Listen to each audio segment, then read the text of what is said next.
Hello বন্ধুরা, কেমন আছো তোমরা সবাই? আশা করছি খুব ভালো আছো। আমি অনিন্দিতা মৌ তোমাদের সবাইকে স্বাগত জানাই গো জি8-এ।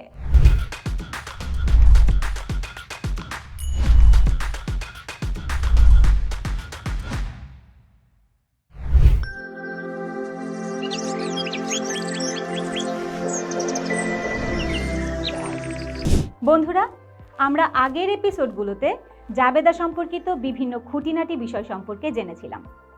পাশাপাশি আমরা ক্রয় সম্পর্কিত জাবেদাও কিন্তু শিখেছিলাম।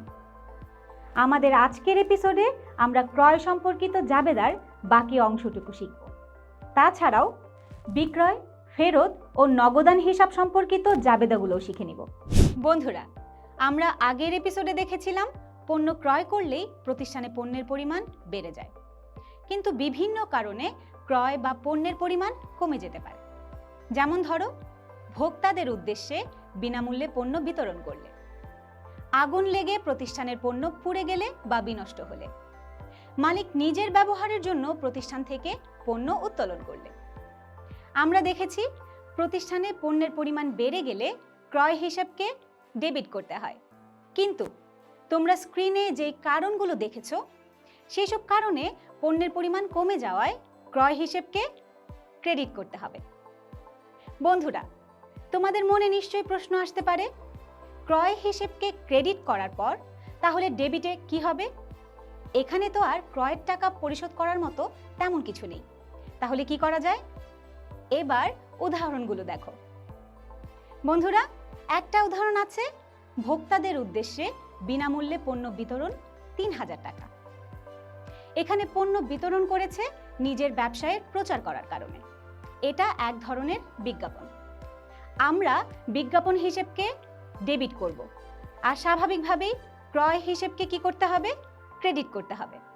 বন্ধুরা, ক্রয়ের পরিমাণ কমে যাওয়ার ব্যাপারে আরেকটা এন্ট্রিতে বলা আছে, আগুনে বিনষ্ট পণ্য ৪,০০০ টাকা। আগুনে পণ্য পুড়ে যাওয়ার কারণে প্রতিষ্ঠানের পণ্যের ক্ষতি হয়েছে। এরকম ক্ষতির কারণে আমরা লিখব বিবিধ ক্ষতি হিসাব ডেবিট ৪,০০০ টাকা, ক্রয় হিসাব ক্রেডিট ৪,০০০ টাকা। তোমাদের পরীক্ষায় আসতে পারে এরকম আরেকটা উদাহরণ হচ্ছে, মালিক কর্তৃক পণ্য উত্তোলন ২,০০০ টাকা।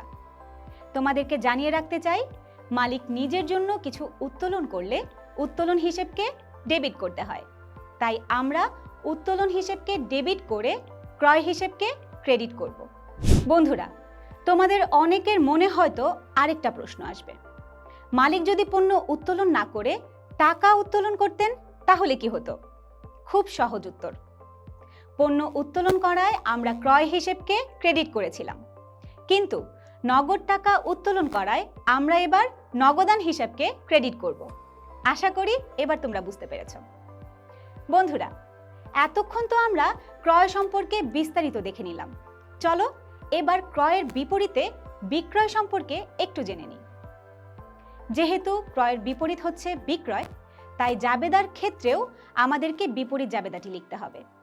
চলো একটা উদাহরণ একটু দেখে নিই।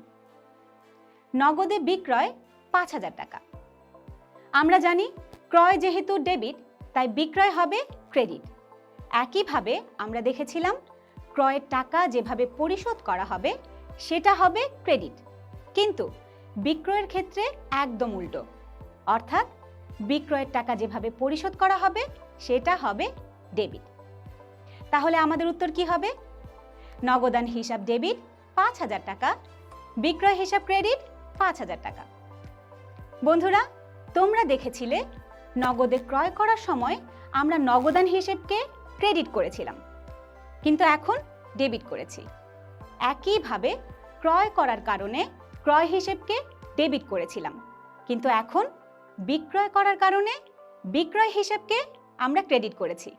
বুঝতে পেরেছো? এবার চলো একটা বিষয় নিয়ে একটু গবেষণা করি। বন্ধুরা, তোমরা অনেকেই একটা বিষয় নিয়ে কনফিউশনে পড়ে যাও, সেটা হচ্ছে ডেবিটে কি হবে সেটা বুঝতে পারলেও ক্রেডিটে কি হবে সেটা বুঝতে পারো না, আবার ক্রেডিটে কি হবে সেটা বুঝতে পারলেও ডেবিটে কি হবে সেটা বুঝতে পারো না। আমরা একটু আগের জাবেদায় কি দেখেছিলাম? বিক্রয় হিসাব ক্রেডিট। বন্ধুরা, বিক্রয় কিন্তু সবসময় ক্রেডিট হবে, কারণ বিক্রয় হিসাব কখনোই ডেবিট হয় না। তাহলে ডেবিট কি হবে? যদি কয়েকটা সাইড থেকে আমরা চিন্তা করি, বিক্রয়ের টাকা যেভাবে পরিশোধ করবে তা ডেবিট।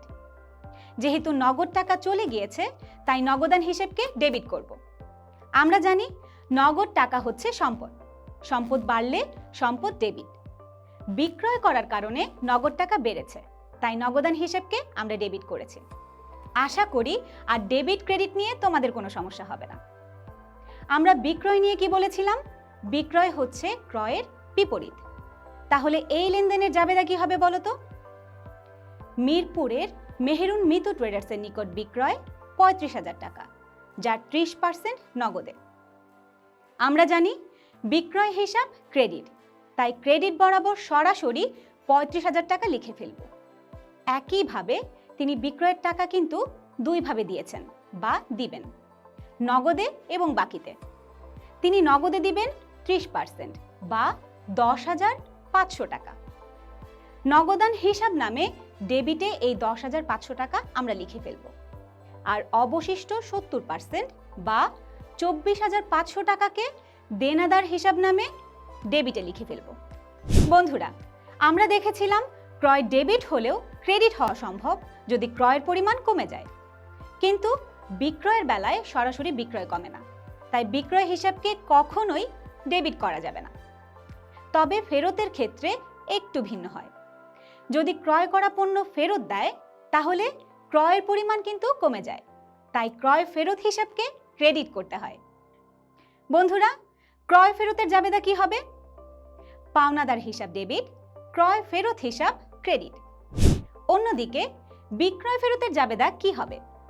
ক্রয়ের ঠিক উল্টাটা হবে, অর্থাৎ বিক্রয় ফেরত হিসাব ডেবিট, দেনাদার হিসাব ক্রেডিট। তোমাদের একটা বিষয় কিন্তু মনে রাখতে হবে, ফেরতের ক্ষেত্রে ক্রয় বা বিক্রয় যাই কমুক, ফেরত শব্দটার উল্লেখ করতে হবে। আর যখনই কোনো কিছু ফেরত দেয়া হয় তখন বাকিতে কেনাকাটা হয়েছে বলে মনে করে নিতে হবে। বড় বড় ব্যবসায় ক্ষেত্রে সাধারণত নগদ টাকায় কেনাবেচা করলে সেই পণ্য ফেরত দেয়া হয় না। এজন্য আমরা দেনাদার হিসাব, পাওনাদার হিসাব এগুলো লিখব। নয়তো নগদে ক্রয় বিক্রয় করা পণ্য ফেরত দিলে আমরা কি লিখতাম? নগদান হিসাব লিখতাম। বন্ধুরা, এতক্ষণ তো আমরা ফেরত সম্পর্কে জেনে নিলাম। চলো এবার একটু ভিন্ন টপিকে চলে যাই। এবার আমরা নগদ বা নগদান হিসাব সম্পর্কে জাবেদা শিখব। তোমরা শিখে এসেছো প্রতিষ্ঠানে যদি কোনো উৎস থেকে নগদ টাকা আসে তাহলে নগদান হিসেবকে ডেবিট করতে হয়, আর যেই উৎস থেকে নগদ টাকা এসেছে তাকে কি করতে হবে? ক্রেডিট করতে হবে। যেমন ধরো পণ্য বিক্রয় ২০,০০০ টাকা। পণ্য বিক্রয় করার কারণে নগদ টাকা এসেছে বা বেড়েছে, তাই আমরা নগদান হিসেবকে ডেবিট করব। আর নগদ টাকা এসেছে বিক্রয় থেকে, তাই বিক্রয় হিসেবকে ক্রেডিট করতে হবে। তাহলে চলো আমরা এবার দেখে নেই ঠিক কোন কোন জায়গা থেকে প্রতিষ্ঠানে নগদ টাকা আসতে পারে। ব্যাংক থেকে ঋণ গ্রহণ করলে, শিক্ষানবিশ সালামি পেলে, কোনো দেনাদারের কাছ থেকে নগদ টাকা পেলে, পুরাতন কোনো সম্পত্তি যেমন আসবাবপত্র, জমি, অফিস সরঞ্জাম ইত্যাদি বিক্রয় করলে, অফিসের প্রয়োজনে ব্যাংক থেকে টাকা উত্তোলন করলে, মালিক ব্যবসায়ে টাকা আনলে। বন্ধুরা, তোমরা তো জানো এসব ক্ষেত্রে নগদান হিসাব সব সময় ডেবিট হবে। তাহলে ক্রেডিট কি কি হতে পারে? একদম সহজ, প্রশ্ন পড়লেই বুঝতে পারবে। যেমন ধরো প্রথম প্রশ্নে ঋণ গ্রহণ করায় ব্যাংক ঋণ হিসাব ক্রেডিট হবে।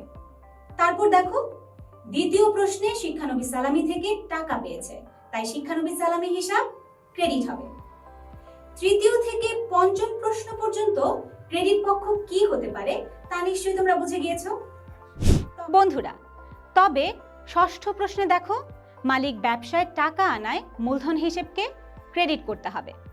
তার কারণ মালিক ব্যবসায় যা যা আনবে তার জন্য মূলধন হিসেবকে ক্রেডিট করতে হয়, এবং মালিক ব্যবসা থেকে যা যা নিয়ে যাবে সেগুলোর জন্য উত্তোলন হিসেবকে ডেবিট করতে হয়।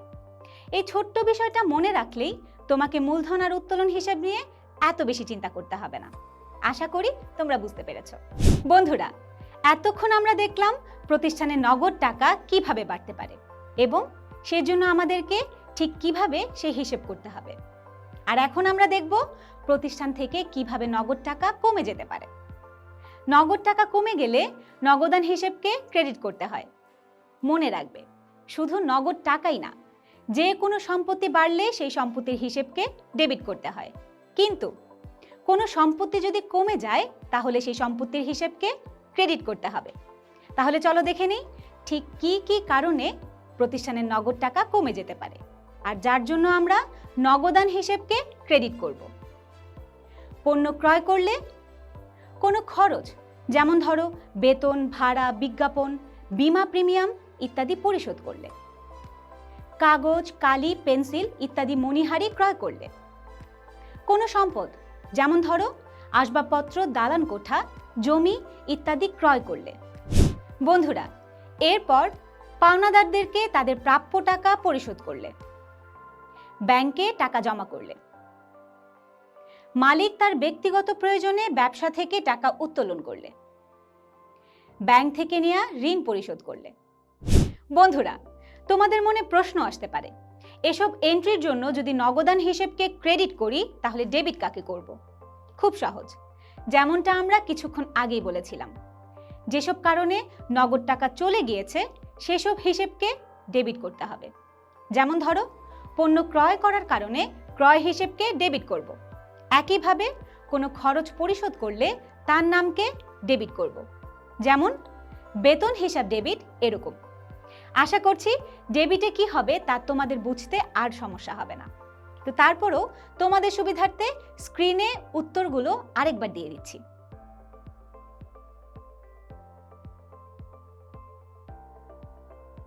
তো বন্ধুরা, আমাদের আজকের এপিসোড এ পর্যন্তই। আমি আশা করছি ক্রয় বিক্রয় ও ফেরত সম্পর্কিত জাবেদাগুলো আমরা তোমাদেরকে খুব ভালোভাবে বোঝাতে পেরেছি। জাবেদা সম্পর্কিত অন্যান্য বিষয়গুলো আমরা পরবর্তী এপিসোডে ক্লিয়ার করব। ততক্ষণ পর্যন্ত ভালো থেকো, সুস্থ থেকো এবং অবশ্যই গোজিয়েটের সাথেই থেকো।